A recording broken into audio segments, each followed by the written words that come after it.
అయితే ఈరోజు మంచి ఎగ్జాంపుల్ మీకు చెప్పాలనుకుంటున్నా. పాలోళ్ళకి, మనోళ్ళకి తేడా చెప్తా. మనోళ్ళకి, పాలోళ్ళకి. అయితే కొన్ని కార్యాలకు, కొన్ని వర్క్స్ కొందరే చేయాలి. అంటే చెడు కార్యాలుంటాయి. ఐ మీన్ మీరే అర్థం చేసుకోండి. అయితే కొన్ని కార్యాల వల్ల అది మంచే జరుగు, చెడే జరుగు అని ఉంటది గదా!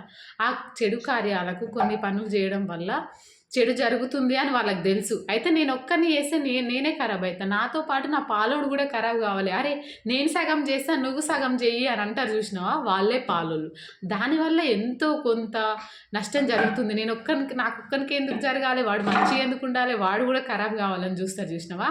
వాళ్ళే పాలోళ్ళు. అదే మనోళ్ళు అయితే దానివల్ల నష్టం జరుగుతుంది. వాడికి కావద్దు. అదేదో నేనే ఫేస్ చేస్తా. వాడు మంచిగుండాలని చూస్తాడు మనోడు.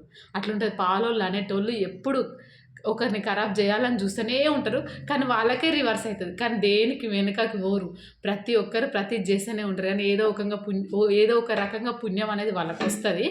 మీరు అనేటోళ్ళు ఒకరిని ఖరాబ్ చేయాలని చూస్తారు చూసినావా? మీరే అంతకు మించి ఖరాబ్ అయిపోతుంటారు. నేర్చుకోండి లైఫ్‌లో. మీరు చదువుకోలే కాబట్టి నేను చెప్తున్నా.